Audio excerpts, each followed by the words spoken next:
I've never seen him do that before. He's never looked like that. I've never seen this kind of behavior out of this horse. It's a horse. And it's not going to tell you what its behavior is going to be unless you're very, very astute of the horse's body language. This horse cannot communicate with me with English, right? I have to learn how to read its body language. It has to learn how to read my body language. I can give it verbal cues to do something, but it sounds just like the Snoopy comic. That's what it sounds like to a horse.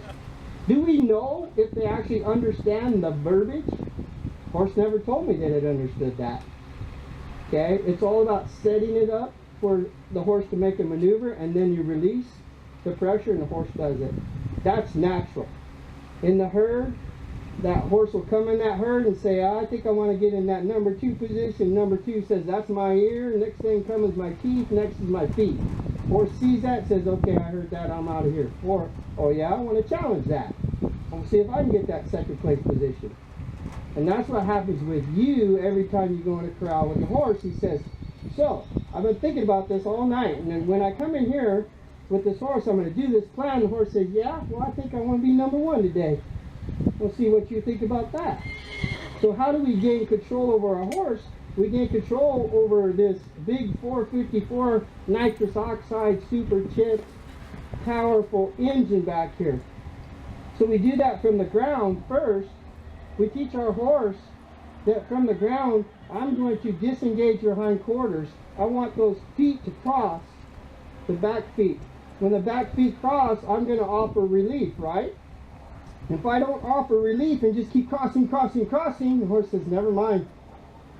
I can do this all day. I'll get real good at it. I'm going to ask my horse to disengage the hindquarters with proper position. There you go. And that means that the hind feet cross. Okay? A horse can do this all day long. When the horse crosses the hindquarters, in its mind, a horse with its hind legs crossed cannot run, buck, jump, kick, leave the country. When you cross a wild horse's hind feet, it's disabled. Okay? So if I can move the hindquarters by disengaging them a couple steps, and then get the hindquarters to move a couple steps, I basically told this horse I'm in control of its hindquarters. And I'm going to replicate that when I get in the saddle. That's part of being a good leader, is knowing how to control the hindquarters. When I control the hindquarters, I could probably say it's a safe bet. You cannot disengage a horse's hind end enough. When you have the ability to sit on your horse and slightly ask it with your body, with just a slight cue to look and get the hindquarters to step over. Oh, let's go. Step over. Slightly, and maybe just a little bit. There we go. I have a way of shutting down the flight mechanism and the fight mechanism by disengaging the hindquarters. That controls the walnut peach sized brain. Okay? And think about this. This horse has a brain that's not much bigger than my fist. But God sure gave him the ability to understand non-verbal communication to survive. Okay? That's how they survive. Non-verbal. You can say, oh sweetie, here's your treat and all this stuff all day long. And that's not really a communication. That is a conditioned response. But when you come in and non-verbally move that horse's feet and offer relief, you get the mother lode right there. You get the ability to be the leader to the horse. Okay? Some horses require a lot more movement, a lot more disengagement. But every Mustang that I've ever worked with so far, if I get them to disengage from the ground in the corral, pretty soon they're coming to me. Hey, can we just not do that? I'm good. What do you want from me? Because look at this horse. What does she really want to do? If you look at her, her hind legs cocked, she wants to go to sleep. Again, she's hearing wah, wah, wah, wah. Kind of like what my wife says all the time. We should just stop talking. But she's just sitting here, okay, you're not requiring anything of me, right? But what is she giving me? She is giving me a ride on her back, which is unbelievable. It's really cool to be on a horse and have a connection with an animal and have control and not go, oh my God, I'm going to die, because this is scary business, riding horses.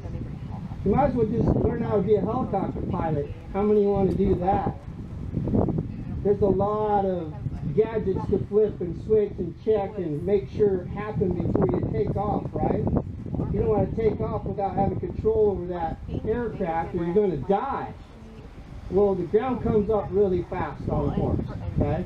So what I'm saying is if you want to be a leader, start on the ground, working with your horse on the ground. Develop a relationship where you are in control of the horse's feet. If the horse is stomping all over you on the ground, it needs to learn how to respect your space. Get off of me, disengage your hips, back up, stay back there. I'm the herd leader.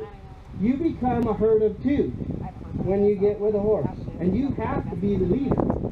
And some of you will realize this, and I've realized it too, some horses don't want you to be the leader. So they're going to get in your face, they're going to step on your foot, and they're going to crouch you with their butt in their ears and say, hey, I'm telling you, I want to be the leader.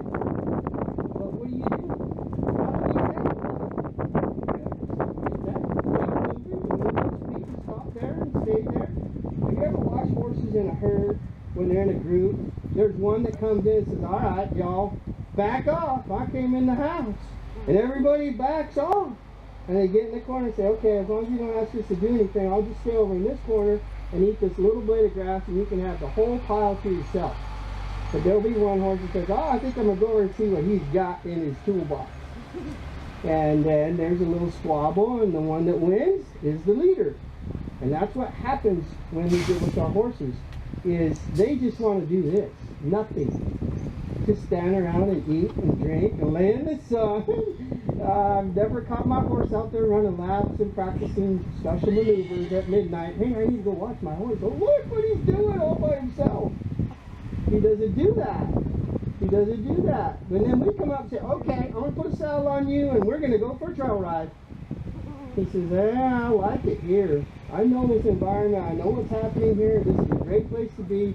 I don't want to go over there. There could be a mountain lion over there. Don't you understand? I could die. A big old 1,000-pound horse is thinking, I'm going to die when something falls out of the tree or jumps out the cliff. That's what he's thinking. He's not thinking, I need to book you off. Well, he might be, because he's like, well, you're not the leader. You're not confident.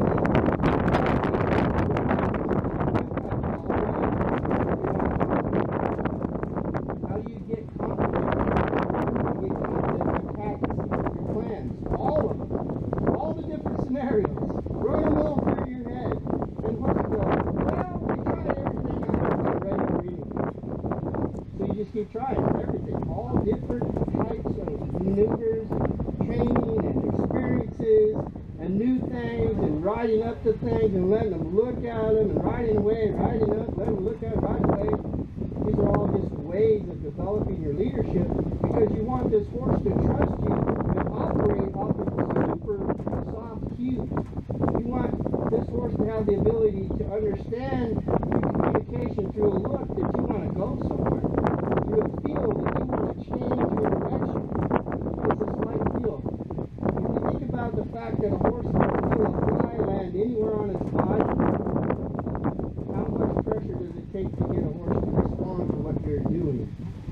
That goes back to leadership and caring, doesn't it? Sometimes it might require a lot of pressure. You have to be willing to go there to discipline and be the herd leader and say, no, I'm going to apply a lot of pressure to you, horse. And when you respond correctly, I'll release the pressure. And that's where a horse learns, is from the release of pressure. The release. Pat really said it last night. I was really proud of him. He said everybody heard of pressure release. It should be release, release, release, release, pressure. Release, release, release, pressure. Think about how we are made up with eyes in front of our head. We advance, we attack things, we come on straight forward, we never back off. Okay? So we come at this animal and we're talking to her and say, hey, hey, knock that off. And then all here's is growling. You sound like a predator. You advance like a predator. Why would I want to listen to you and let you do whatever you want with me?